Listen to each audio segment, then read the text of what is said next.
Estás escuchando Está mal pelado el chancho con Jaime Coloma.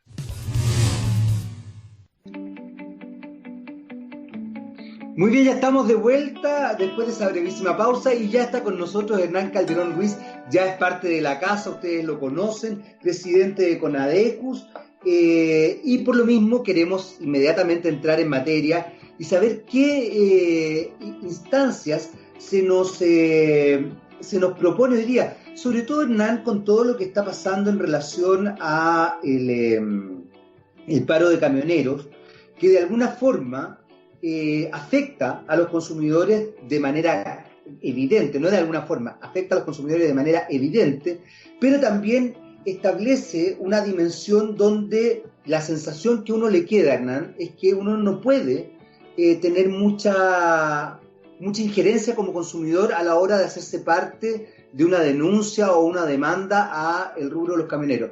Muy bienvenido, querido Hernán, qué bueno verte.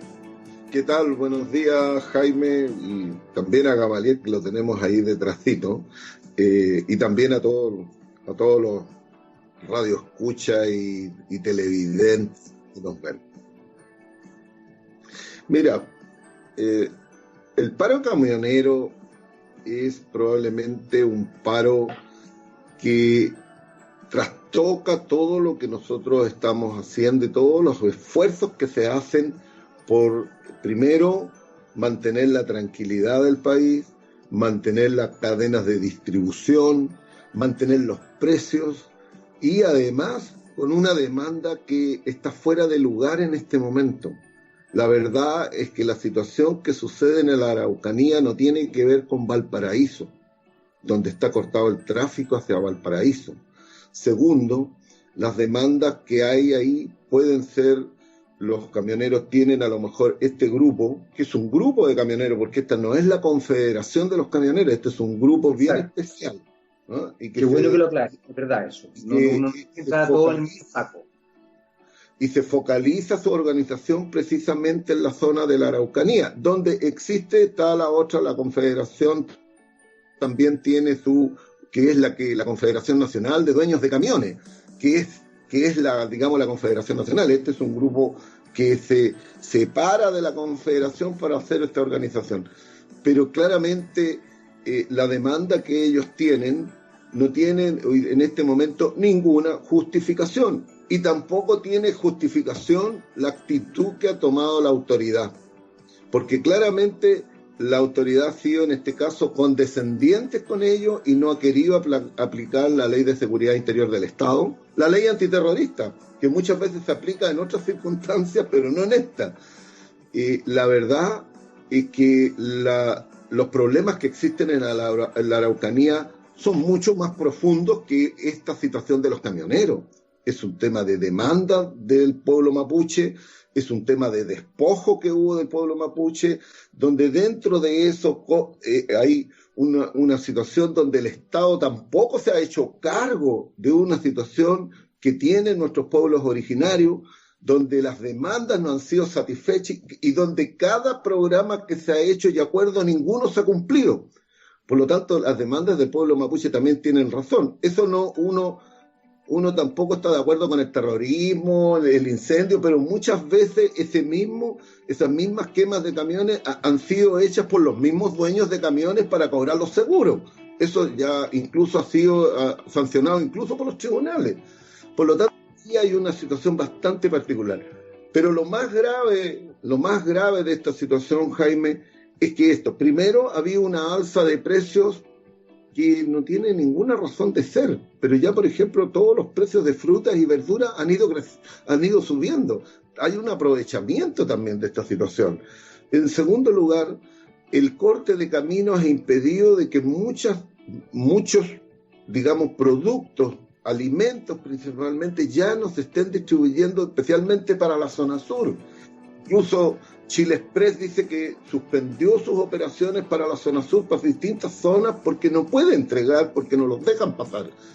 Porque además estos camioneros ahí actúan, incluso hay videos donde actúan con amenazas para poder sumar más personas al paro.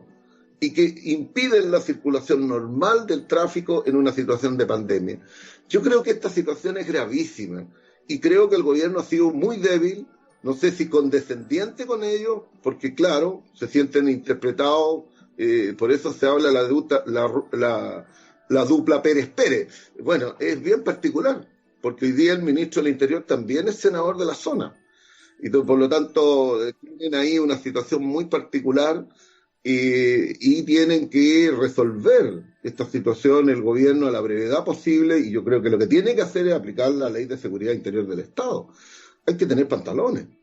Y para eso el gobierno tiene que aplicar las medidas que corresponden para impedir que se siga impidiendo el paso y la circulación normal del país en una situación tan compleja como tenemos hoy día, donde la logística ha sido uno de los principales problemas que ha tenido el país. Entonces, creo de que esta situación no es normal y creo que este grupo de camioneros hay que castigarlo y hay que tomar las medidas. Pero falta aquí la autoridad que no lo ha hecho. Pero en ese sentido, Hernán, a ver, hay varias cosas que a uno le llaman la atención. Primero, dentro del petitorio que está exigiendo este grupo de camioneros, que bueno que aclaras que es un grupo de camioneros también, no son todos los camioneros. De hecho, han habido camioneros que lamentablemente han sido intimidados por este grupo de camioneros, concretamente, ¿no?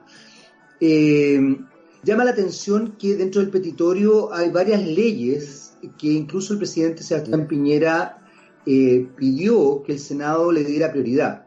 El Senado, que a mí me parece correcto lo que está haciendo, es decir, nosotros no vamos a actuar de acuerdo a lo que exige un grupo particular de gente, porque nosotros tenemos que representar a la nación completa. Y somos una democracia representativa y por ende tenemos que velar por, me imagino que por los votantes que fuimos a la urna y marcamos nuestras preferencias. Entonces, desde cierto punto de vista llama la atención eso, porque como te decía Hernán, parte del petitorio, y no poco del petitorio, creo que de las 13 peticiones, ponte tú que 10 son vinculadas a estas leyes de seguridad que Sebastián Piñera, el presidente de Chile, ha pedido que se prioricen.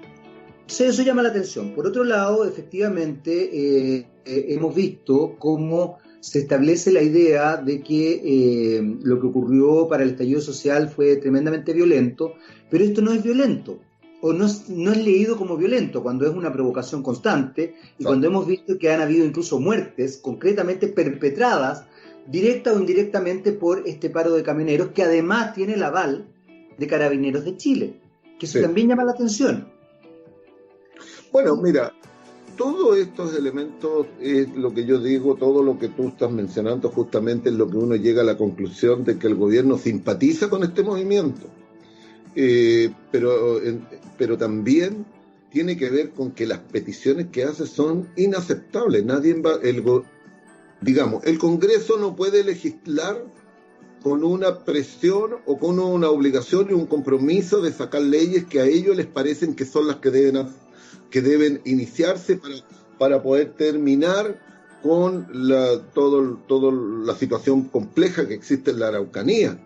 Yo creo que el Congreso se tiene que dar los tiempos para poder legislar de tal manera de que tiene que escuchar a todas las partes en este caso.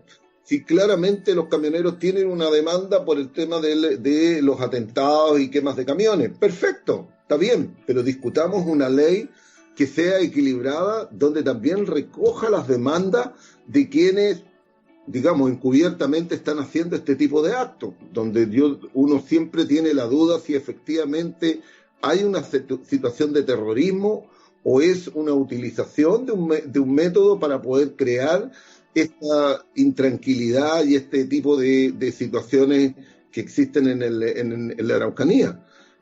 Yo creo de que aquí lo que tiene que es primar la cordura. No se puede aceptar este pliego y con esta amenaza que hacen los camioneros. Yo creo que es inaceptable. Basta recordar, fíjate que yo creo que hay que retrotraerse un poquito atrás cuando sucedió este mismo chantaje, cuando hicieron en el gobierno del presidente Lagos los dueños de las micros amarillas, Y en ese momento el presidente Lagos no titubeó y todos quedaron presos inmediatamente. Y se resolvió el tema, porque había que aplicar la ley. Porque aquí hay un atentado contra la seguridad interior del Estado y además todas las amenazas e intimidaciones que han sucedido. Entonces creo que estamos ante un grupo violentista que realmente quiere sacar partido de una situación. Pero también yo creo que aquí, mira, todo esto se está enturbiando con lo que viene próximamente, que es el proceso del plebiscito. Hay muchos interesados en que se suspenda el plebiscito. Y creo que este puede ser también una forma de provocar este tipo de hechos para poder dejar establecido de que no están las condiciones para llevar a efecto el plebiscito. Hay muchos que hablan de suspenderlo. Y la verdad que yo creo que es irreversible. No creo que se pueda suspender, aunque estemos en una condición bastante especial. Pero lo que ha aclarado tanto el gobierno en su parte como con el mismo CERVEL, dice que son dadas las condiciones para poder llevar a cabo ese plebiscito. Y por lo tanto sería lamentable de que este fuera una estrategia para poder provocar la intranquilidad necesaria para suspender un proceso democrático que vamos a tener nosotros el 25 de octubre. Vamos a hacer una breve pausa, Hernán. Volvemos inmediatamente para seguir conversando de este tema y, por supuesto, otros temas vinculados también a los consumidores, porque aunque usted no lo crea, esto nos afecta a todos. Vamos y volvemos.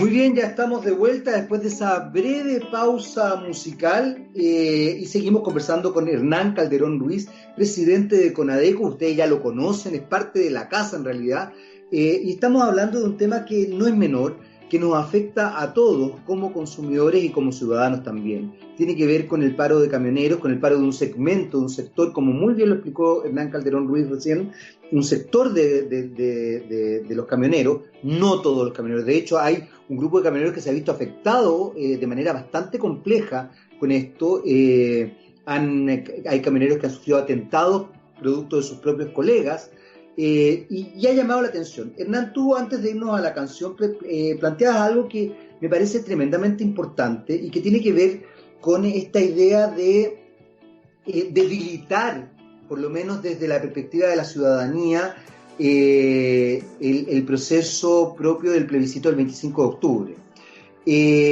Yo creo que es un tema complejo, pero también es un tema que puede tener un asidero, un arraigo importante, porque hay mucha gente que legítimamente se va a sentir asustada porque podemos estar en un momento, en un pic de la pandemia. Por ejemplo, todos los especialistas, todos, excepto el Ministerio de Salud, que me sorprende, pero todos los especialistas, colegios médicos, científicos, urgenciólogos, estadistas, incluso desde las ciencias sociales, plantean que este plan paso a paso es de un riesgo tremendo, que no es la forma de reactivar la economía, o que hay que hacer de frentón la pérdida y entender que la economía se va a reactivar en un tiempo más, o que tenemos que empezar a pensar también cómo reactivar la economía en esta nueva realidad que se nos está presentando de manera tan potente, que más que se nos está presentando, se nos está imponiendo de manera tan potente. Desde ese punto de vista, a mí me hace mucho sentido lo que tú estás planteando, Hernán, pero también entiendo que hay mucha gente que de repente dice: yo la verdad es que si estamos en plena pandemia, en cuarentena, yo no voy a ir a votar. Legítimamente tienen ese temor. El otro día leía a unos apoderados que su colegio volvía a clase y estaban aterrados.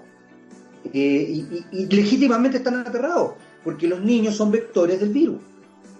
Exacto. Y tú no le puedes pedir a un niño que no abrace a otro niño, que no abrace a la profesora, no le puedes pedir, o sea, de verdad, o tú quieres traumar a los niños. Entonces, bueno, a mí, de verdad, honestamente, Hernán, me llama mucho la atención que el Ministerio de Educación no esté preocupado de fortalecer la educación en línea y esté más preocupado de abrir los colegios para que los niños se puedan enfermar rápido. Sí. Me llama la atención eso, pero ya ese otro tema. ¿Qué crees tú que va a pasar de aquí en adelante, Hernán? Porque hay un elemento también que mencionaste que es súper importante. Chile es un país que no puede regularizar precios, y justamente no puede regularizar precios porque la Constitución no lo permite. Al gobierno, al Estado, no le permite de alguna manera establecer ciertas regulaciones respecto a los precios. ¿No? Se supone que eso restringe la libertad comercial. Tú mencionaste algo que es real. Probablemente muchos vivarachos van a subir los precios. Por otro lado, hay desabastecimiento. Ya empezó a existir desabastecimiento en algunas zonas, concretamente en Valdivia, en Puerto Montt, en Temuco.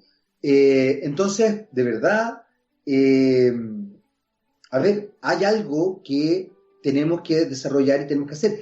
Y resulta que el gobierno pretende aplicar la ley de seguridad del Estado al grupo de camioneros que salió ahora, se viralizó hace poco, unas imágenes de ellos bailando con unas trabajadoras sexuales en la calle.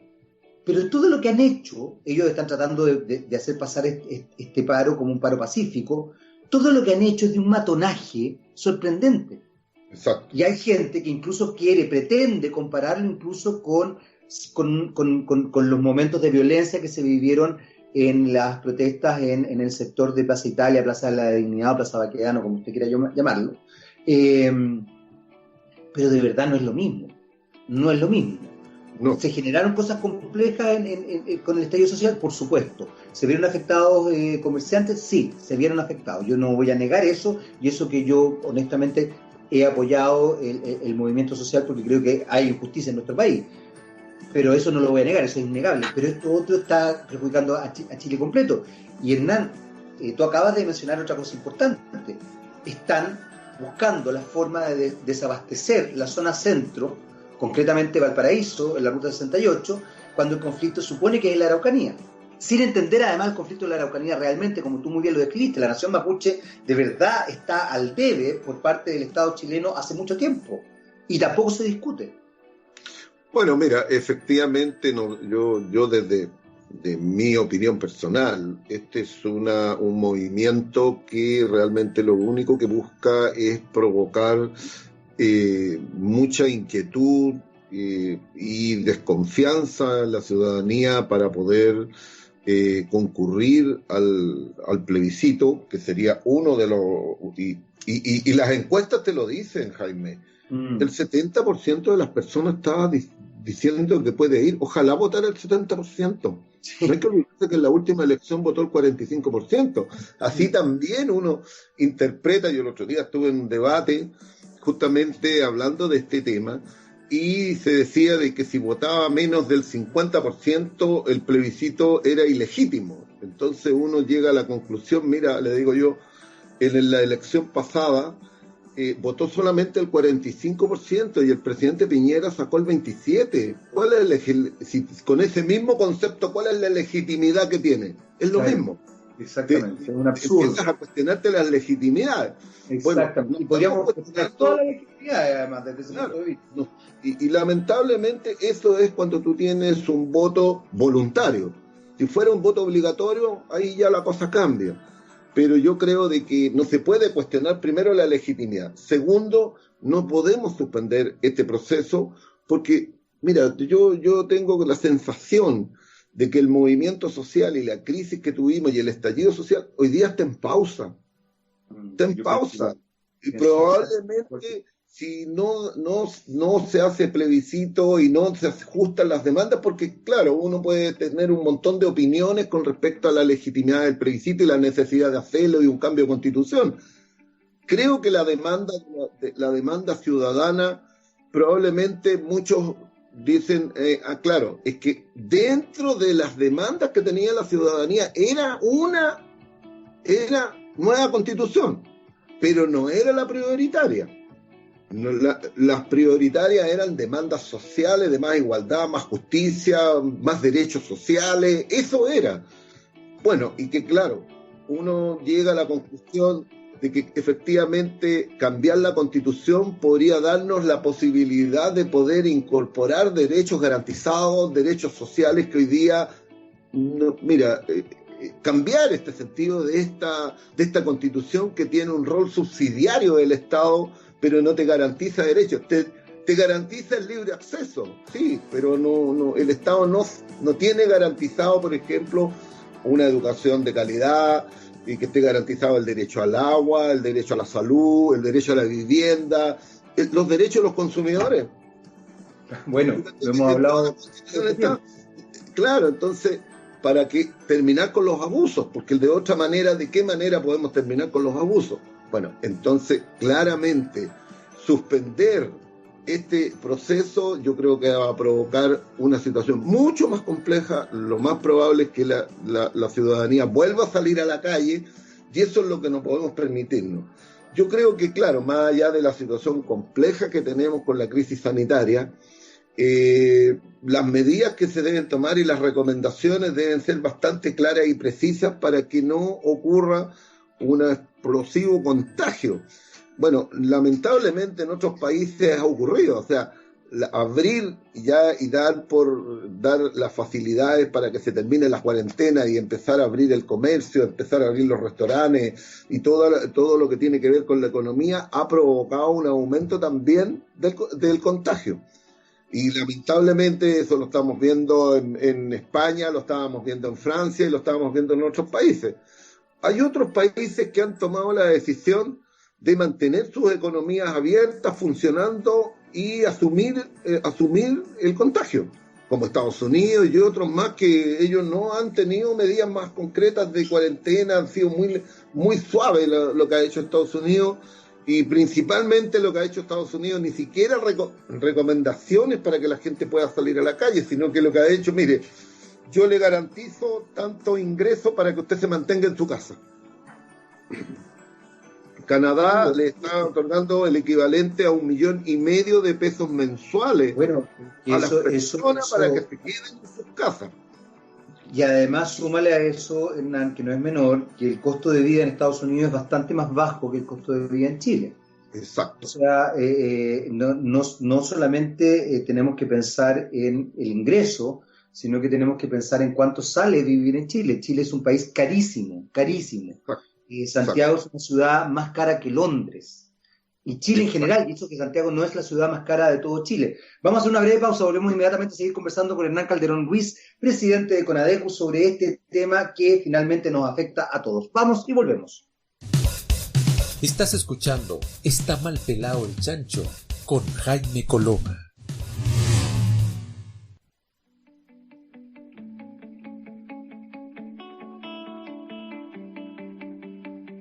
Muy bien, ya estamos de vuelta aquí en Está mal pelado el chancho, y pucha que está mal pelado el chancho. Y lo peor de todo es que, a ver, nosotros estamos enfocándonos en tratar de tomar conciencia para que el chancho deje de estar mal pelado, pero la sensación que uno tiene es que se profundiza esta desigualdad, esta inequidad entre los distintos componentes del Estado de Chile. Y la verdad es que a mí me preocupa muchísimo. Seguimos conversando con Hernán Calderón Ruiz, presidente de CONADECUS. Ustedes ya lo conocen, es parte de nuestro programa, y siempre, además de ser un agrado hablar con él, uno va entendiendo o va dimensionando ciertas cosas que son tremendamente importantes de entender para saber cómo enfrentar también las distintas vicisitudes que se nos están confrontando. Hernán, tú mencionabas algo que es bien importante, y era qué es lo que pasó con el gobierno central en Estados Unidos. Pero también hay que recordar que Estados Unidos, al ser federal, cada uno de los estados funciona de manera distinta. Por ejemplo, el estado de Nueva York hizo cuarentenas totales, y logró revertir una situación que fue tremendamente dramática. Y de hecho hoy día, y esto ya lo sé porque conozco gente que vive allá, la abertura ha sido tremendamente paulatina. Pero además se suma a eso lo que tú mencionabas, que tienes toda la razón. El gobierno central, más allá de que uno pueda estar de acuerdo o no estar de acuerdo con otras políticas de Trump, pero el gobierno central dio, o por lo menos desde el Senado, se aprobó el que las personas recibieran aproximadamente 1,5 millones de pesos mensuales, el equivalente a Chile, en un país que es mucho más barato que Chile. Y es más, fue universal esa suma. Esa suma se le otorgó a todo el mundo, no se le otorgó un poco menos a X, Y. O sea, usted podía ser millonario y le iba a llegar el 1,5 millones igual. La única diferencia es que se apelaba a su criterio, si es que devolvía o no devolvía ese 1,5 millones, o lo aceptaba o no lo aceptaba. En Chile hay gente que está optando al famoso bono de 500.000 pesos, que además está restringido para cierto grupo de gente, y resulta que hay personas que han solicitado el bono legítimamente, porque yo creo que uno no puede meterse en el bolsillo de nadie, y resulta que el bono no es de 500.000 pesos, sino que es de 150.000 pesos, de 200.000 pesos, de 300.000 pesos. Lo mismo ha pasado con el famoso préstamo del Estado. Exacto. O sea, yo conozco gente que ha pedido el préstamo legítimamente, incluso hasta pymes que han pedido el préstamo porque es más engorroso lo otro, y de repente pedir, 4 millones le soluciona la situación y le permite, porque son pymes muy chiquititas, son micropymes,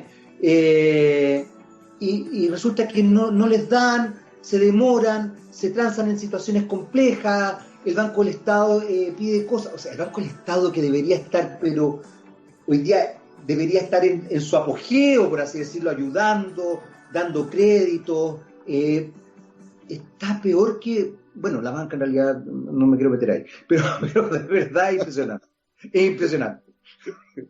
Mira, lamentablemente todas las políticas, y aquí vamos a entrar a un tema bastante crítico. Yo justamente ayer, te cuento, terminé un documento que tengo que ir a exponer mañana a la Unión Europea. Va a ser por Zoom, no tengo que ir a Bruselas a la sede de la Unión Europea. Me habría gustado. Sí. Bruselas es precioso, Hernán, te habría encantado. Ya irás. Me imagino que has ido otras veces, además, ¿o no? ¿O no te ha tocado sí, en diciembre estuve por allá yo. Bueno, estuve en diciembre por allá. Es precioso, así que ya podrás volver.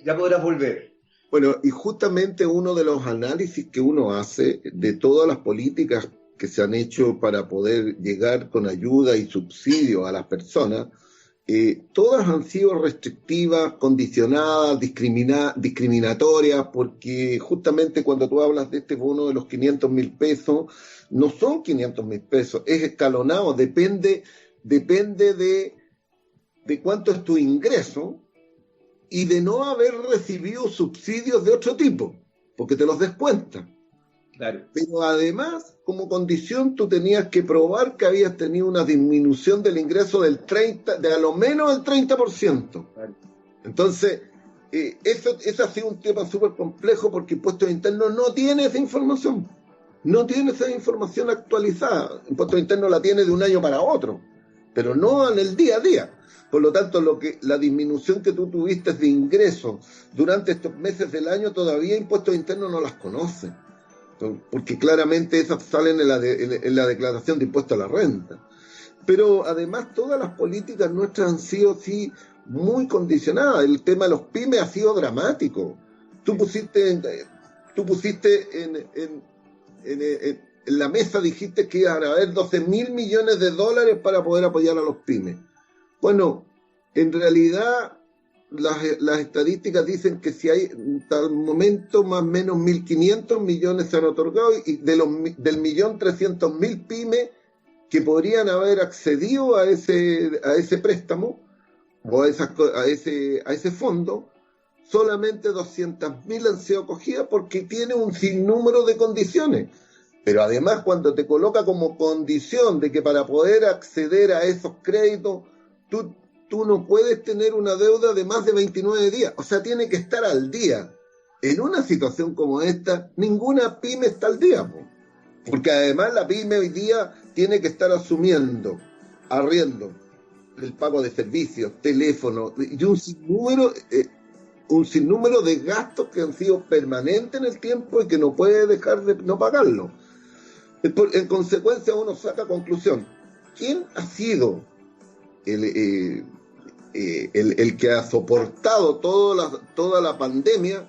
Mira, han sido las personas, porque claramente el Estado no ha estado a la altura de poder otorgar crédito. Fíjate que en temas de subsidio y apoyo a los trabajadores, a las personas, a los pymes, se han gastado aproximadamente 5.000 millones de dólares.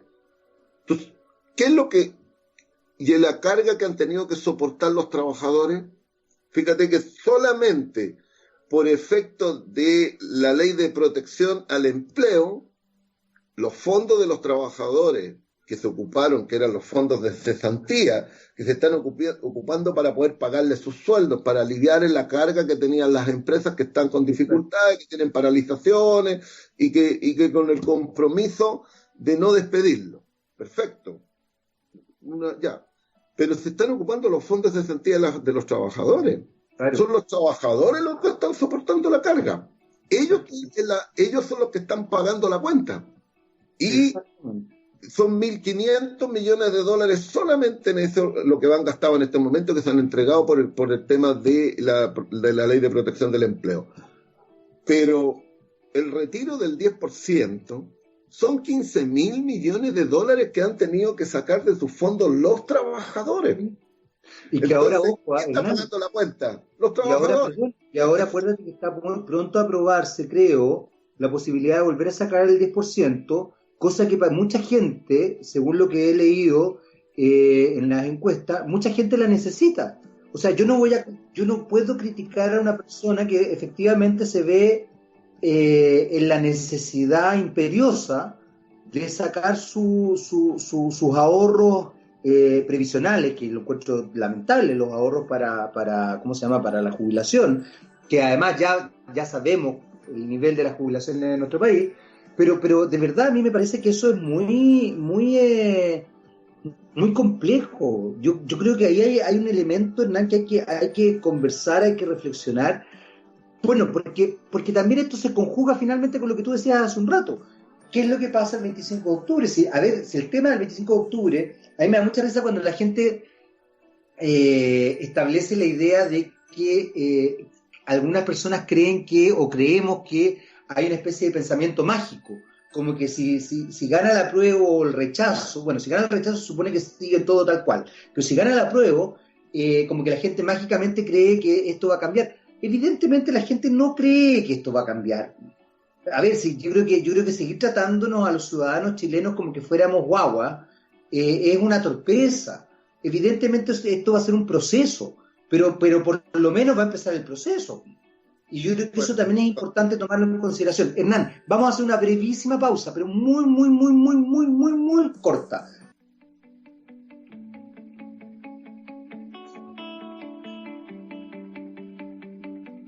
Muy bien, ya estamos de vuelta después de esa breve pausa. Seguimos conversando con Hernán Calderón Ruiz, presidente de CONADECU. Ustedes ya lo conocen.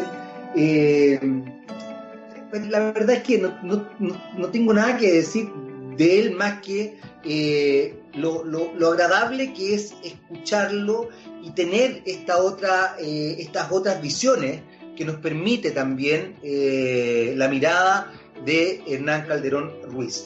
Hago siempre, mira, por un lado me encanta mencionar tu segundo apellido porque también es ensalzar a tu madre, ¿verdad? Pero además hay que decir que hoy día hay que decirlo el segundo apellido, porque si no, imagínate, se produce todo tipo de confusiones.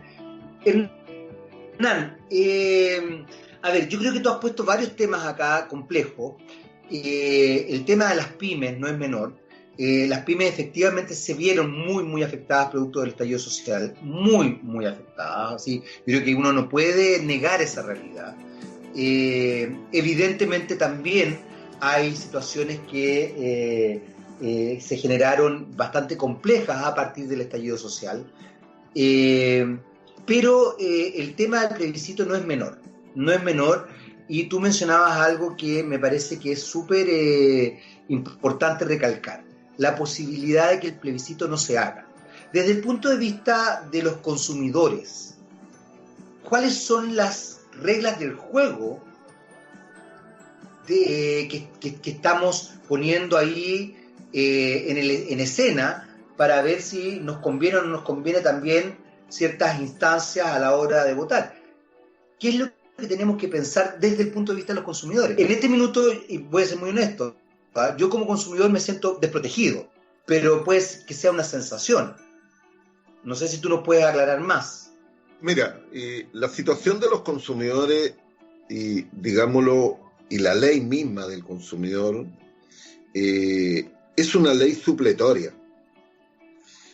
La ley del consumidor es una ley de segundo orden.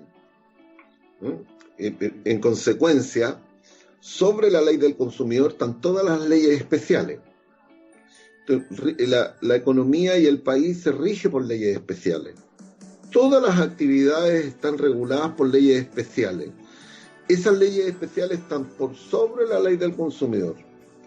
Si nosotros pusiéramos, como en la gran mayoría de los países, los derechos los derechos de los consumidores como derechos constitucionales, estaríamos hablando de una ley de primer orden.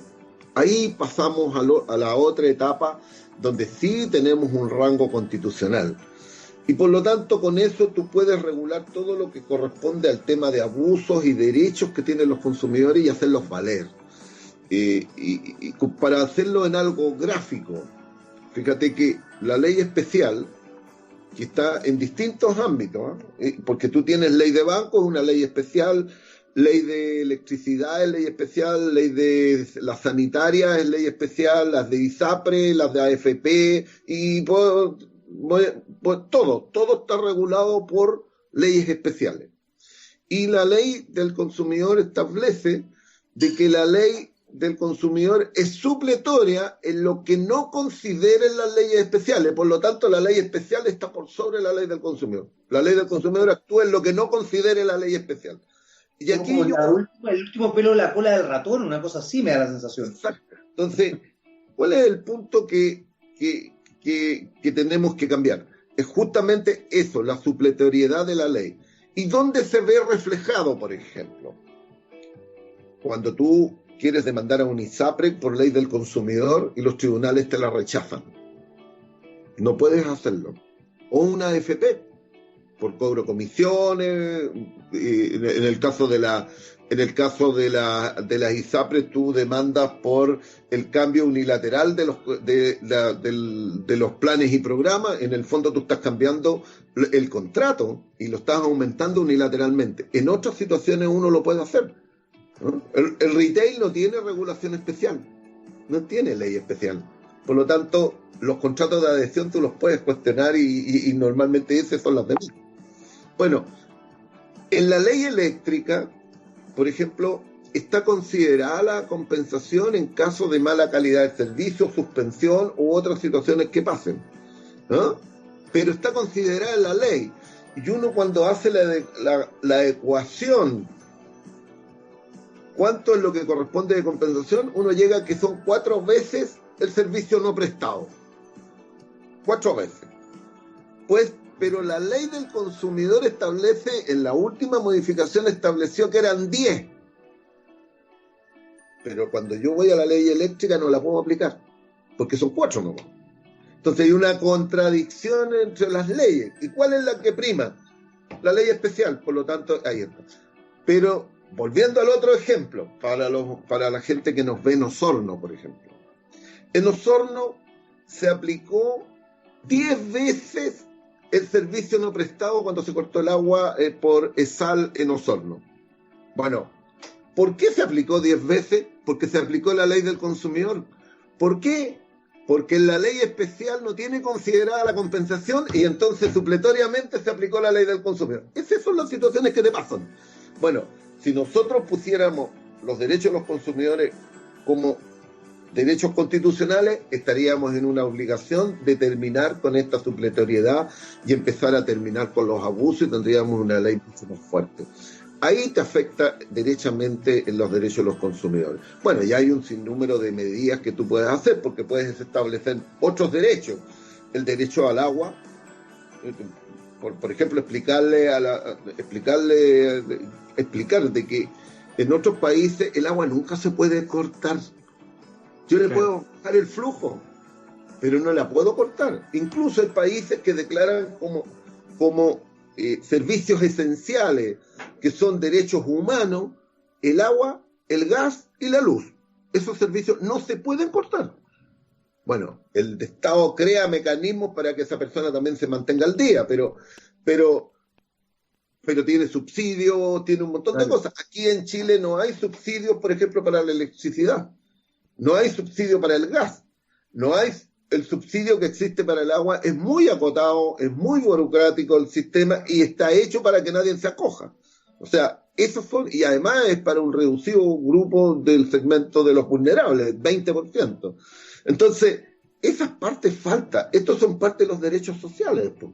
Derechos de que nosotros tenemos que garantizar que las personas, a lo menos las personas más vulnerables, tengan acceso a los servicios básicos. Estamos hablando de Internet. Hoy día, cuando es más importante que nunca. Resulta de que tenemos miles de personas, de comunidades rurales, de que ni siquiera tienen señal, no tienen acceso a las nuevas tecnologías.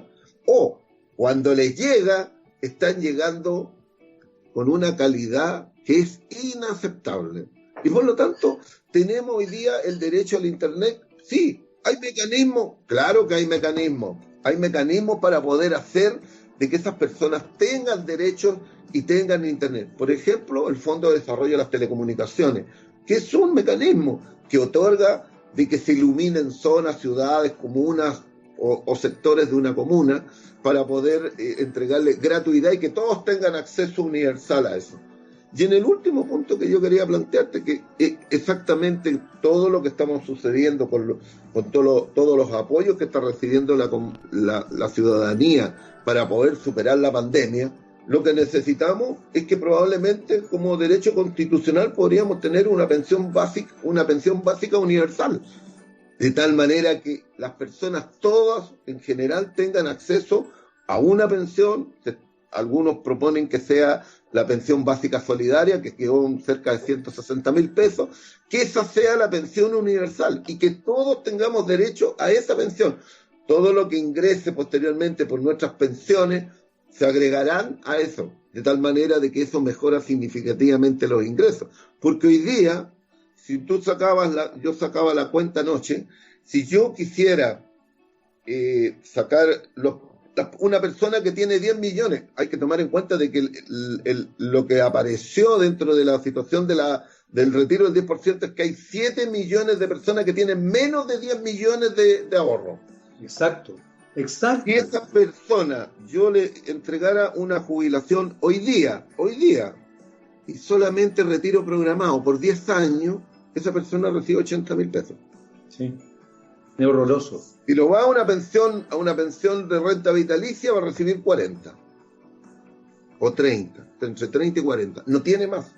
Entonces, claramente hay una situación de que lo que lleva a la gente es la pobreza. Ahora, yo quería llevarte a otro punto. El cordón de campamentos que está ahí en Santiago es alarmante. La verdad, recién me tocó ayer ver un campamento donde hay más de 5.000 personas.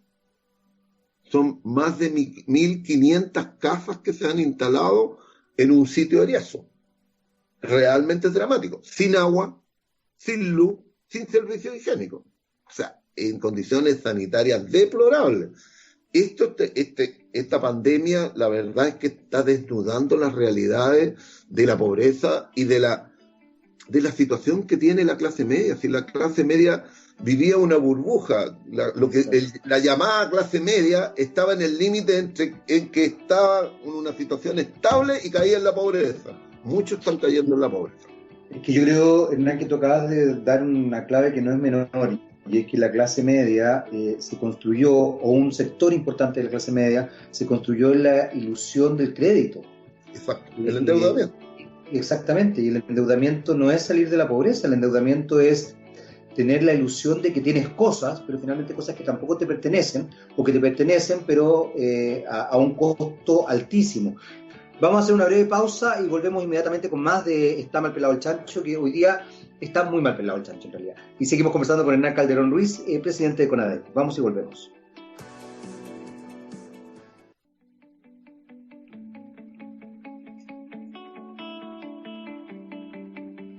Muy bien, ya estamos de vuelta aquí en Está mal pelado el chancho. La verdad es que ha sido una jornada bien interesante, bien compleja. Estamos ya en nuestro último bloque del programa. Seguimos conversando, por supuesto, con Hernán Calderón Ruiz, presidente de CONADECUS. Y él acaba, antes de que nos fuéramos a este corte, de poner en perspectiva un tema que no es menor y que tiene que ver con la precariedad, en definitiva, con la que viven o vivimos la mayoría de los chilenos. Quizás lo hemos hablado otras veces. Ustedes han tenido la posibilidad, tú has tenido la posibilidad de comprarte casa, pero dada la inseguridad laboral y la inestabilidad que hay en nuestro país, puede que pagues durante, no sé, pidas un crédito a 20 años y pagues durante 14 años el crédito, y de repente una situación compleja como esta establezca la idea de que puedas perder tu casa. y no solamente perder tu casa, sino que quedar con deuda, como ya hay un caso que nos ha contado Hernán. Perder la casa, quedar con deuda y haber pagado 14 años de tu vida, una casa que probablemente ya está pagada, no solamente los intereses, sino que ya está pagada la casa y los intereses, porque realmente con el nivel de intereses que se cobran, no es que uno pague una casa y media o dos casas, uno paga 4, 5, 6 veces el valor de la casa. Hernán, tú hablabas de los campamentos. Y los campamentos hoy día se han establecido justamente por una clase que se constituyó en la deuda, que se constituyó en el crédito y que se constituyó en la fantasía de que teniendo cosas iba a acceder a una movilidad social. Sin embargo, esa movilidad social cada día nos damos más cuenta que es una falacia, que es una mentira tremenda, y que no se corresponde con la realidad. ¿Qué podemos ver respecto a eso? Yo sé que ustedes están haciendo muchas cosas. Nos diste una muy buena noticia en el sentido de, por ejemplo, a partir de marzo, entiendo que no se pueden gestionar situaciones legales respecto a los créditos hipotecarios o algo así. Corrígeme si estoy equivocado, pero ustedes están pidiendo que esto sea ya desde el estallido social, cosa que además es muy real. Yo comparto absolutamente esa forma de ver, porque lo que la gente no está entendiendo es que ya en el estallido social y antes del estallido social la gente empezó a verse acogotada. Eso fue una de las cosas que generó el estallido social. Como decían las famosas consignas, no son 30 pesos, son 30 años. En el fondo nuestra crisis social, económica y financiera es una bolsa que se viene arrastrando hace mucho tiempo. ¿Sí? Simplemente el estallido social y la pandemia ha dejado al descubierto esa tragedia que viven muchas personas en nuestro país y en todos los sectores, porque incluso hay gente que ha ganado muy bien, que tiene cargo y todo el cuento, y que de repente se ve, evidentemente no como otros que quedan en una situación de extrema pobreza, pero también se ven tremendamente limitados en sus situaciones. O sea, lo que quiero decir es que es bastante transversal la sensación de desamparo también. Sí, mira, la verdad es que esta situación efectivamente viene una situación de arrastre. Por lo tanto, la suspensión de... Esta es una determinación de la Corte Suprema, no es una determinación de gobierno ni acuerdo. La Corte Suprema determinó y digamos, instruyó a todos los tribunales que no se hicieran ejecuciones judiciales por temas de deudas hipotecarias. Están suspendidas. En algunos casos ha sucedido que igual el juez lo ha hecho, tiene libertad para hacerlo, pero bueno, habrá que apelarlo. Pero en general están suspendidas todas las ejecuciones. Pero a nosotros no nos... Está bien, que positivo que la Corte Suprema haya sacado y haya instruido que se suspendan. Pero lo preocupante es lo que viene cuando salgamos de la cuarentena y empecemos la normalidad, porque las ejecuciones son miles las que están paralizadas. ¿Cuál es el temor mayor que puede tener probablemente la economía del país? Es la cesación de pago, que probablemente es el fantasma que está. Porque si hay una cesación de pago va a crear un colapso absoluto en los bancos, en la economía en general. Y no nos olvidemos que la banca en el año 82 quebró por la cesación de pago. Exacto. Eso fue el tema de fondo, la cesación de pago, con una cesantía que, ojo, estamos incluso un poco mayor que la del 82. Los datos que tenemos es que, por ejemplo, el Centro Microdatos de la Universidad de Chile nos dice de que ahora, en este momento, hace un mes atrás, había un 23.9% de cesantía, sin considerar a todos los que se acogieron a la Ley de Protección del Empleo, con lo cual llegamos al 30%. Y por lo tanto estaríamos cerca del 30% de cesantía. Eso es realmente alarmante, porque estamos a puertas de una crisis mucho mayor y quizás probablemente mayor que la anterior. A lo mejor el país está en mejor situación, tiene mejor acceso al crédito, tiene tiene reservas, tiene un montón de cosas positivas que ha ocurrido durante estos años. Ha habido un manejo económico bastante razonable, un buen manejo y de que le ha permitido al país ahorrar. Pero eso no quita de que una cesación de pago y una situación de remates y embargos de vivienda va a provocar una crisis social mucho mayor, que ya se está viendo con los campamentos. Esa gente que está en los campamentos son personas que no pudieron seguir pagando sus arriendos y tuvieron que abandonar sus casas. Personas que hoy día, especialmente se está dando en el caso de los inmigrantes. Los inmigrantes, la gran mayoría ha tenido que abandonar las viviendas que estaban ocupando, que estaban pagando arriendo. Ya hay edificios completos que están prácticamente desocupados porque han tenido que desocuparlos, no tienen cómo pagarlo. Hay una cantidad no menor de personas que se ha tenido que acoger e irse a albergues para poder no estar en las calles con carpas. De hecho, las carpas también han aumentado. Entonces, claramente hay una situación preocupante, ¿eh? O sea, es cosa de ver la línea La Alameda, Providencia La Alameda, es increíble el bandejón como está lleno de gente viviendo en situación de calle. Lleno. No, es impresionante. Y eso, ojo, no se viene viendo después del estallido social. No. Eso se ve de antes del estallido social. Y por eso me hace tanto sentido lo que tú planteabas, también lo que has planteado en otros programas. Aquí no se está tomando en consideración que esta crisis viene de antes. Exacto. Es una crisis de arrastre. Nosotros venimos arrastrando una situación económica donde las familias han perdido la capacidad de poder sustentarse con los ingresos que tienen. El destino de sus ingresos ha sido principalmente para solventar deudas. De hecho, fíjate que hay situaciones bastante impactantes.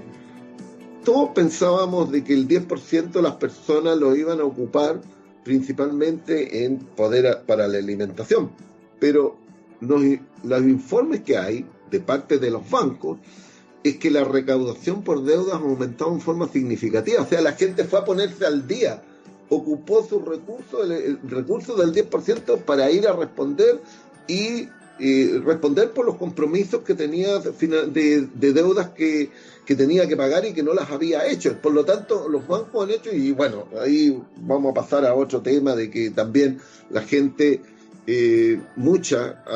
también ha utilizado estos fondos para comprar productos, bienes que quería tener y que eran aspiraciones. Por ejemplo, el tema de los televisores, agotado. O sea, es una cuestión impresionante.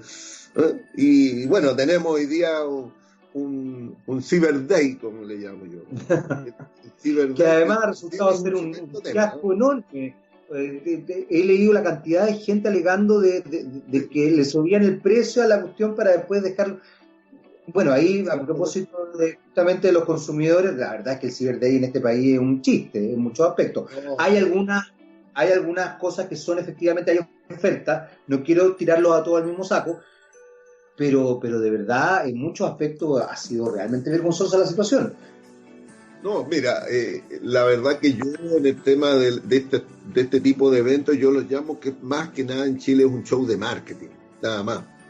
Sí, y la verdad es que lo que de oferta tienen poca, hay una manipulación del precio, que es te manipula el precio. Nosotros lo hemos hecho, hoy día existen algunas páginas y a lo mejor recomendarle a nuestros oyentes aquí, decirles, mire, hay un Tacanasta, por ejemplo, que hace el análisis del historial del producto y la evolución del precio, y lo toma desde 3 meses antes. Nosotros tuvimos uno también que se llamaba Sapo, y que también hacíamos el análisis de los productos de ventas por internet, y se analizaba los 90 días, y uno ve como dice, pero esto es una burla. O sea, te venía con un precio y antes del evento sube el precio, y cuando es el evento lo baja y lo deja donde mismo, y le decía, pero ¿cómo? Este es un abuso, eso es engaño. Y lamentablemente una parte importante de los productos tienen esa situación. Entonces, nosotros, ¿qué es lo que hemos pedido? Que se regule. ¿Qué es lo que se debe considerar hoy día como una... Mira, presentamos un proyecto de ley hace unos 4 años atrás, ahí está durmiendo, para regular las liquidaciones, ofertas, liquidaciones por cierre de local, porque claro, uno te das cuenta, dice, mire, un gran titular en un negocio, en una fachada, dice, liquidación total por cierre de local, y el local no cierra nunca. Entonces, ¿qué es eso? Es un engaño, no es un atractivo. Nada más. Bueno, lo mismo te pasa con las ofertas. ¿Cómo lo considero yo una oferta? ¿Tendrá que ser el mismo precio que tenía hace 90 días o 60 días atrás? No, tiene que ser un precio menor. ¿Qué porcentaje? A lo menos un 20% para que sea algo interesante, para que se considere como una oferta o rebaja, pero tiene que tener alguna regulación. Bueno, en otros países sí se ha hecho y se regula esto primero por el tiempo donde se considera cuál es el precio que tenía establecido anteriormente y cuál es el tipo de rebaja, y cuando se considera rebaja tiene que informarla y de ahí puede colocar el titulito y la publicidad de rebaja. Tiene que decir cuánto stock hay, cuánto dura la oferta, y cuando tú tienes una oferta de este tipo, decir cuando se te acabó el stock, ¿vas a seguir haciendo publicidad? No, pues tiene que retirarla, pues. Pues si no me está engañando, yo llego a buscar el producto y no lo encuentro. Entonces, hay un montón de cosas que se pueden regular. Yo ahora le mandé un Twitter al ministro Lucas Palacio, le dije yo, llegó la hora, regulemos la liquidación y las ofertas. Si de eso se trata. Y espero que la recoja, porque yo creo que hoy día es más necesario que nunca. Los reclamos de los consumidores son muchos, están llegando muchos reclamos y dicen, no hay rebaja, engaño. Bueno, de eso estamos hablando. Yo creo que es necesario regular esto, porque la transparencia del mercado es fundamental.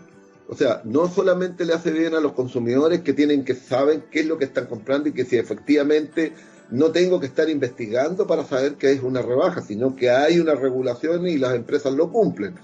Pero también le hace bien a las empresas.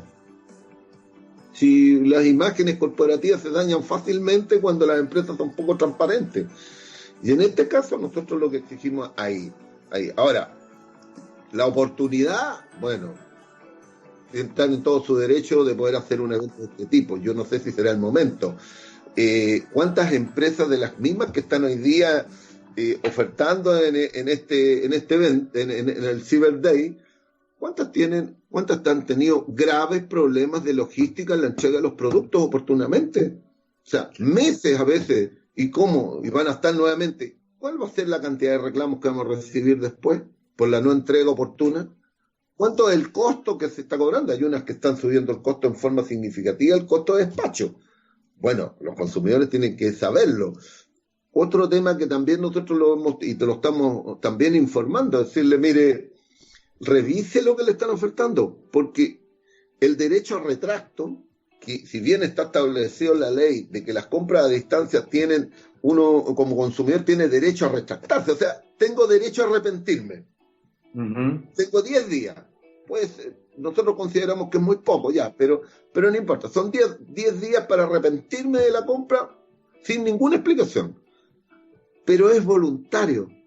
Entonces, si la empresa declara que no está suscrita, que no acepta el derecho a retracto, el consumidor no se puede arrepentir. Po.